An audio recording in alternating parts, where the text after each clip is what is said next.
It's now time for a staff update from our whole team across the country, starting off with Danielle, our Conservation Officer up in Scotland, followed by Andrea, our Scotland Projects Officer, then a quick update from our Fundraising Officer Sarah, then over to our England and Wales Conservation Officer Eleanor, and then finishing off with myself, Fiona, our Conservation Outreach Officer. Over to you, Danielle.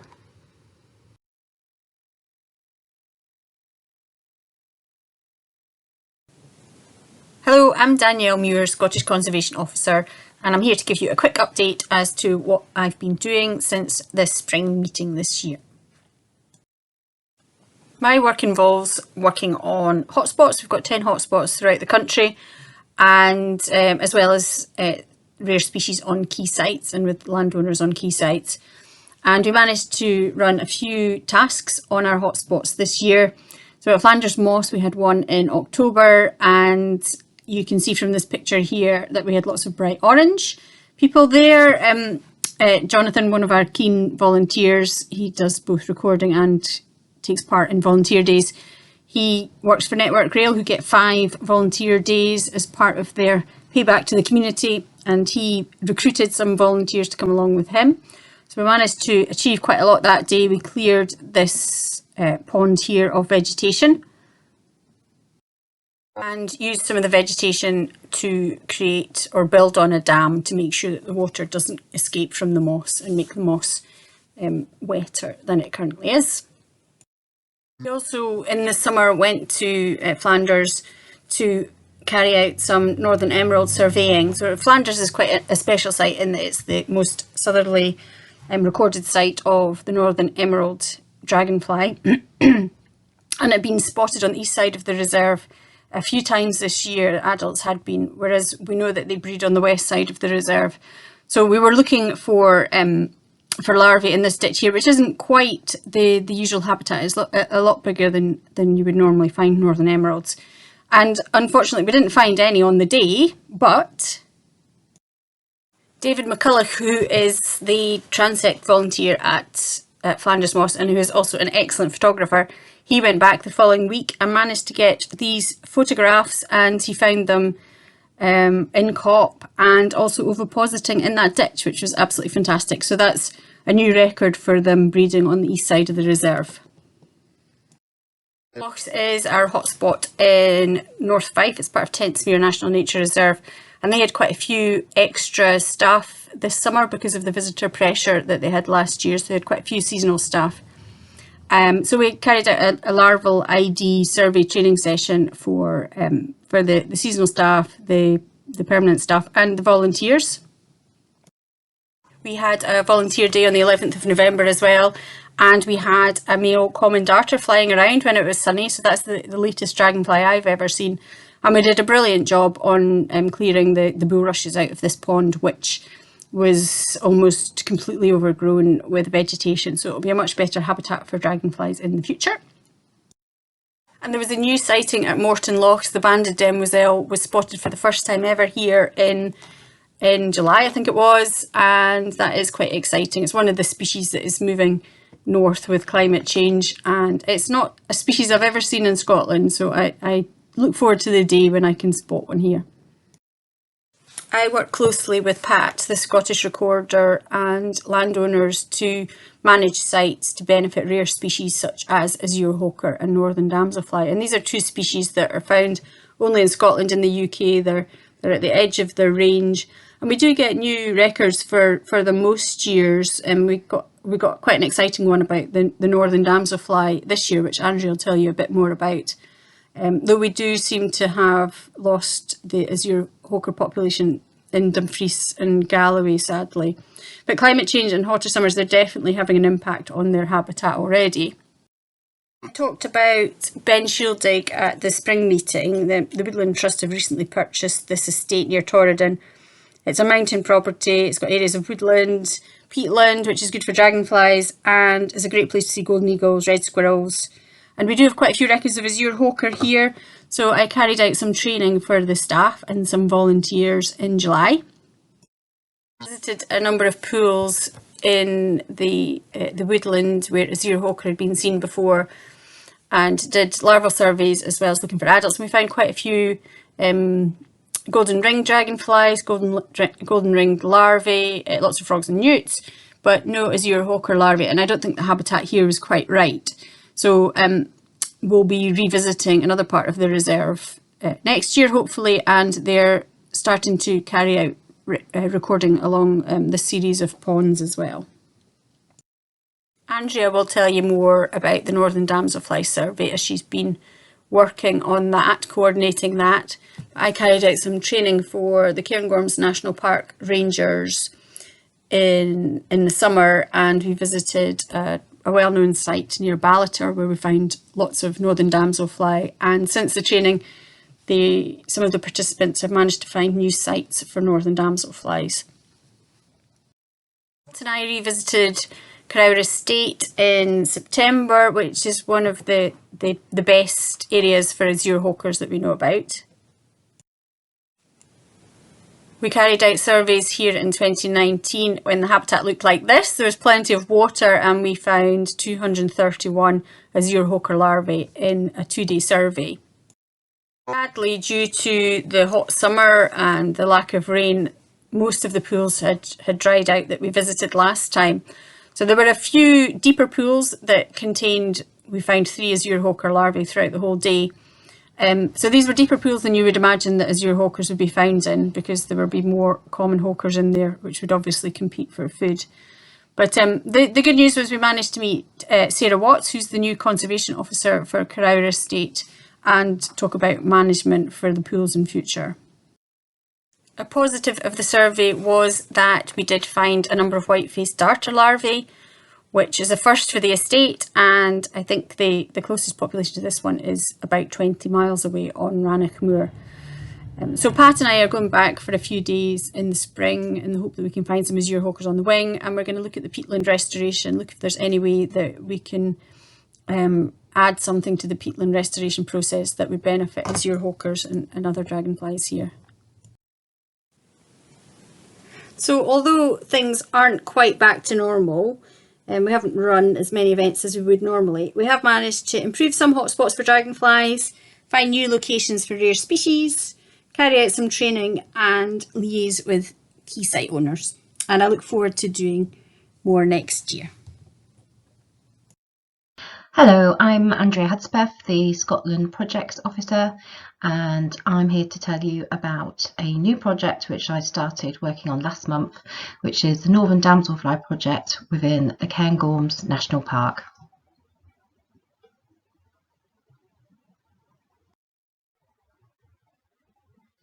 So this project really follows on from some very detailed and useful survey work that Stephen Corcoran did for us last year in Strathspey, looking at Northern Damselfly breeding ponds, and also work that's been done by Danielle and also Pat Batty, our Scotland recorder, in Deeside.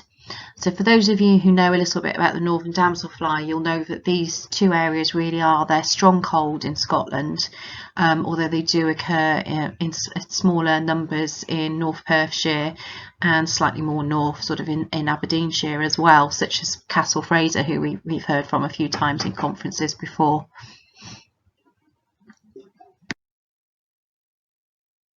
So the overall aims of this project is to restore 10 ponds across both areas, Strathspey and Deeside, but also to create 10 new ponds across the same area, with the challenge that we need to use the funding we've been given by the National Park by the 31st of March of next year. So there's sort of finding ponds that could be restored or improved is the fairly easy bit, because we know where those are, and in general we already know the landowners there, but the more sort of challenging bit is finding those new sites for the new ponds, that is land that isn't particularly productive, or is land that we can actually get to create new ponds. So that's a challenge, but we're really looking forward to meeting that challenge. So just to sort of show you quite graphically what we're aiming to achieve, I'm just showing you this map drawn up by Stephen, which is particularly helpful. And if you have a look, the sort of orange circles and the little fish signs indicate ponds that we already know of that are breeding sites for the northern damselfly. Not saying all of these need some work, but some of these are ones that we could look at to improve as part of the project. And then the blue circles indicate areas where we would like to be able to create some new ponds, because that will link up and sort of fill in the gaps between the ponds that we already know about. So that's the aspiration for this, and we are sort of identifying who we can work with to achieve this.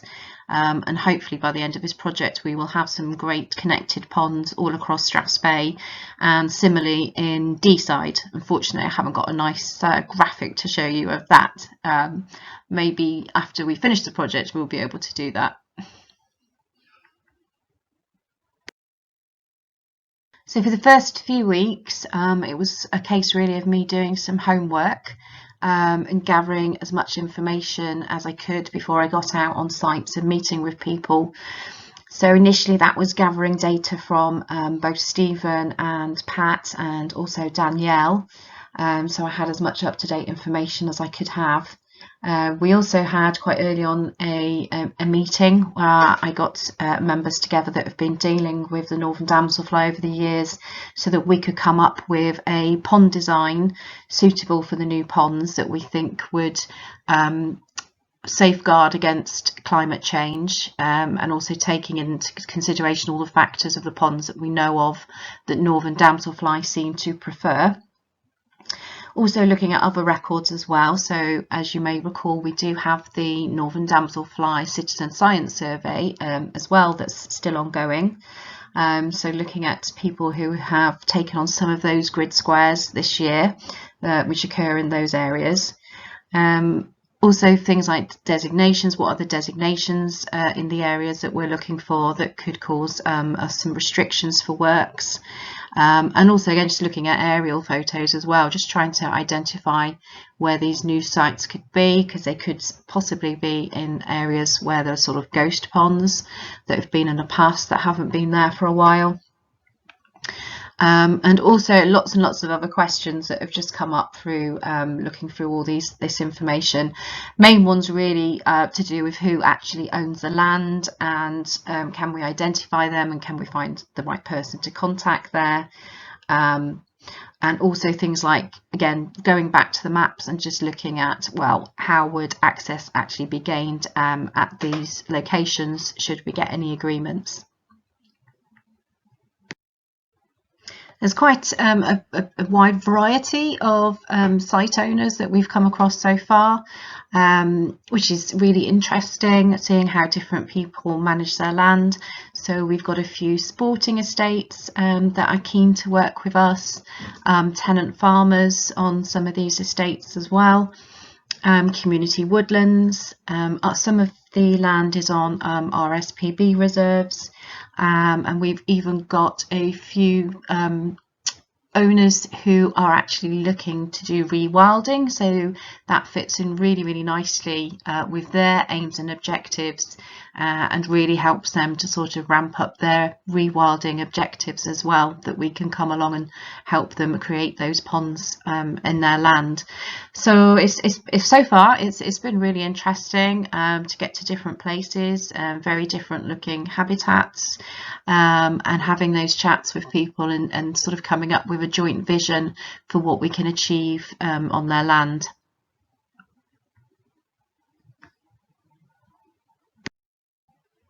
The range of ponds that we've been coming across is really quite varied, all with sort of different needs really around what would improve the ponds for the northern damselfly and bring them back into being productive breeding ponds. So it does sort of vary from ponds that have almost completely filled in and there isn't any water, any open water to be found. Certainly those in a woodland setting, which is the majority of them, have been encroached by usually birch, willows, and also Scots pine regeneration. So there's a lot of works there just to cut down all of that scrub and all of that regeneration to even get into some of these ponds. So that's some of the work that needs doing, and then generally those ponds are quite filled in with vegetation, so it will be a case of getting a long reach excavator in to dig out some of that vegetation. And we're also wanting to create some quite deep sections within these ponds, again just to sort of mitigate against climate change, and also just to provide that diversity that we know that the northern damselflies like within their ponds. And some of the new sites that we're sort of coming across or presenting themselves can be sort of depressions within a woodland where there's a bit of a clearing, so there's a way that we can actually get in just by removing some trees to make a track in and create a new pond in these sort of clearings. But the aim is for us to go as big as possible, really, again just to mitigate against climate change. So some of the ponds will need a lot of work, some of them just need a little bit of work to get them back up to scratch.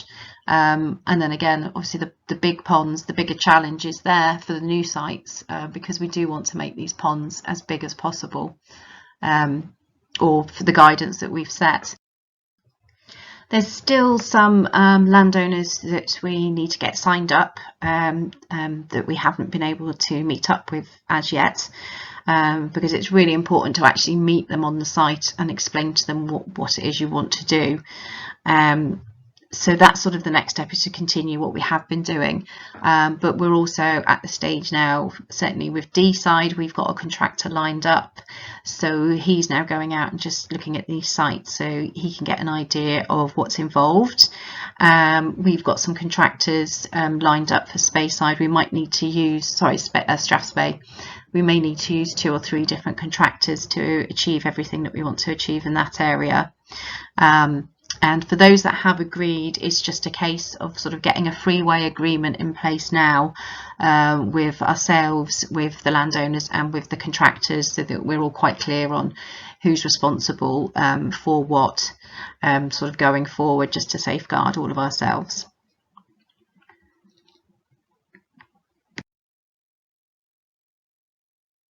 And very briefly, and just to finish on an even more positive note, we have just found out that we've secured some funding through a funding stream up here in Scotland to enable us to come up with a much better system of managing and rewarding our volunteers. So that is really fantastic and will involve some of you. So you may hear from me in the coming months. This is really going to help us in lots of other ways, and we can apply the systems we put in place obviously across the UK, even though it's a Funding Scotland stream, and we will keep you updated the next time we get together. Thank you. Over the last year, staff and trustees have been working on a new strategy and plan for the BDS, which will frame our work over the next 5 years. We have undertaken a wide consultation with staff, trustees, volunteers and members, all contributing their views. We had a fantastic response from members to our questionnaire, so thank you to all of you that took part. The comments from these consultations have been collated and grouped under 4 aims for the Society, which reflect our core areas of work. Our first aim is to champion the conservation of dragonflies and their wetland habitats in collaboration with others. We will partner with landowners and other managers of wetland habitats to promote high quality management that embraces the needs of dragonflies. We will also influence policymakers to safeguard declining species and promote the use of dragonflies as biodiversity indicators. Our second aim is to lead and promote recording and research to develop our understanding of the distribution of dragonflies and their habitats. We will grow our evidence base through robust recording and research to inform science-led conservation. Our third aim is to welcome everyone and encourage them to take an interest in dragonflies and their conservation. We will nurture people's connection with the natural world by sharing our passion for dragonflies, inspiring action to benefit wildlife and communities. Our final aim is to be a trusted, friendly and inclusive organisation that nurtures its staff and volunteers. We will support and develop our members, volunteers and staff by managing the Society in a professional, sustainable and efficient way. We are now planning and prioritising the projects that will deliver our aims over the next 5 years. These include addressing the outcomes of the State of Dragonflies report, reinforcing our recording systems, continuing to develop our outreach programme, including expanding the Hotspots project, reviewing our organisational procedures to ensure smooth running of the Society. We will be publishing a draft version of the strategy on the website at the beginning of next month, so please do have a look and let us have your views. Thank you. Hello, it's Eleanor here, BDS Conservation Officer, and I'm just here to give you a roundup of some of the conservation and recording activities that took place over the last year. I don't know about the rest of you, but I felt like it took forever for the dragonfly season to get started this year, with a very chilly and wet May. It was very frustrating, but I hope you all got out and had plenty of time to record dragonflies over the summer months. Obviously, the State of Dragonflies report was a significant piece of work this year, and I would like to take this as an opportunity to thank all those who contributed, especially the editors, Pam, Adrian and Dave, who've done a fantastic job. Also, anyone who submitted records to our recording scheme can give themselves a pat on the back, because without your records, this piece of work couldn't have been produced. And it's not just BDS publications that your records contribute to. BDS database is used widely by other conservation organisations to help study and conserve dragonflies and their wetlands. For example, this year we contributed to the State of Kent's Wildlife Report, which I believe is due to be published soon. BDS volunteers do a fantastic job of recording changes in dragonfly distributions. I've done so for many years. It's a difficult task considering how rapidly the makeup of Britain's dragonfly communities are changing. The Willow Emerald Damselfly is of course a great example of this, one of our recent colonists. Volunteers who took part in recording Willow Emeralds as part of the Willow Emerald Watch Project collected a total of 496 records this year, although I'm sure many still need to be entered over the winter months. The records from this year show that the species has extended its range in a northwesterly direction, increasing its presence in Leicestershire, Lincolnshire, Nottinghamshire, Derbyshire and Yorkshire. And the most westerly record was from Wolverhampton area. There are also 3 outlier records from the Dorset, Wiltshire, Hampshire region, which could be a result of immigration or from the continent or range increase from Hampshire. As well as running our national recording schemes, the BDS also assists wetland site managers with setting up long-term monitoring projects so they can assess the impacts of management activities on their resident dragonfly populations.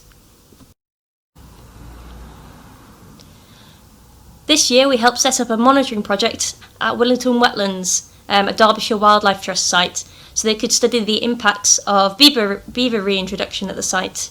I believe the beavers were released this September. I believe they still need recorders if you would like to volunteer. You can get in touch via the Derbyshire Wildlife Trust website. As well as using transect walks to count dragonflies, they're using drones to monitor changes in vegetation, so I'm sure it'll be a lot of fun to participate in. The BDS database not only influences physical conservation on the ground, but also national legislation and policy. There is currently a review of the animals legally protected under the Wildlife and Countryside Act. This act aims to protect species and their habitats from direct damage and destruction by humans. For animals to qualify for being legally protected under this act, we need to present evidence of damage or destruction of the insects or their habitats by human action. The BDS has been consulted in this process, but we don't get the final say. Currently, the GNCC is planning for the Norfolk hawker, which is currently protected, to be removed from the listing. And this is because the species is actually spreading, and its biggest threat isn't actually human action, but rather climate change and coastal flooding. Southern Damselfly is currently protected under the Act, and the plan is to maintain its protection. This is because it has been threatened by human urban developments in recent years. We actually recommended that Northern Damselfly be added to the scheduling because, similar to the Southern Damselfly, it has been threatened by urban development. However, unfortunately, they're not currently planning on adding it to the scheduling. Currently, a stakeholder consultation is open. If you'd like to comment, go to the JNCC website, and the consultation closes on the 30th of January.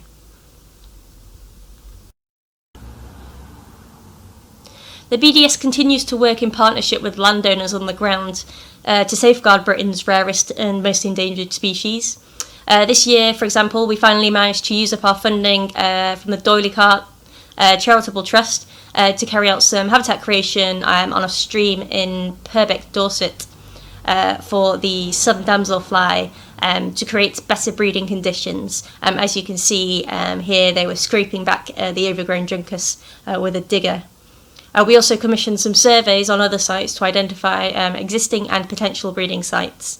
I believe you've already heard from Andrew and Kevin about the southern damselflies in Dorset. In terms of our recording and conservation goals for the future, these will be guided by the results of the State of Dragonflies report combined with our strategy. The report highlights the large changes in distribution of our resident species, and as a result, the BDS is looking to review the Odonata Red List from 2008, which identifies our endangered and threatened species, and this will be happening in the near future. We will be also looking to improve and streamline the process for identifying priority sites for dragonflies, so we can better monitor and safeguard them. The report also highlighted our need to better understand the habitat requirements of our declining species and the drivers behind their decline, so we can halt future population loss. And this will drive our future recording projects and our research projects with the universities. Hello, Fiona here to give you a really quick overview of our conservation outreach activities over the last year. So I want to start by saying a huge thank you to everyone who has enabled us to put on events across the summer at quite short notice, as this time last year we really didn't know if we'd be able to put on any events, yet alone the number and variety that have been achieved this summer. So thank you all of you who helped to make that happen. It's been a brilliant summer.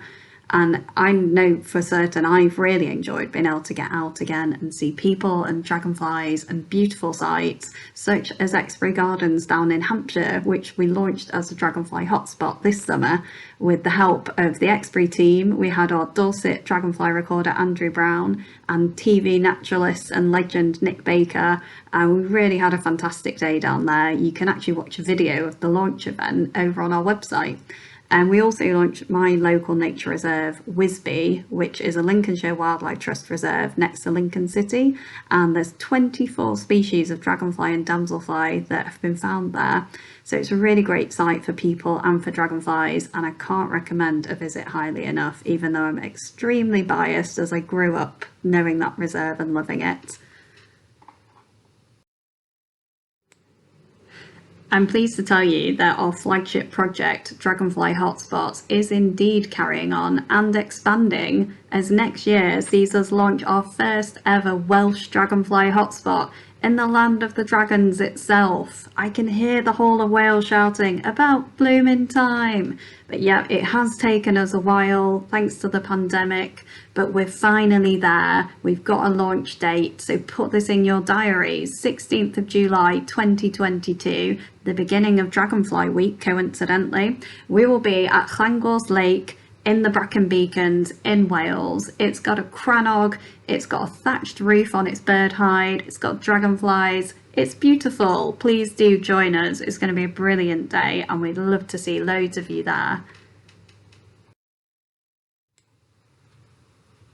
Yeah, we really do love hotspots, as we have another one for your diary next year. We are going to launch Sturt Marshes, which is down in Somerset, a beautiful wildfowl and wetland trust site, on the 23rd of July 2022. So again, please do come if you can. It's going to be a fantastic day.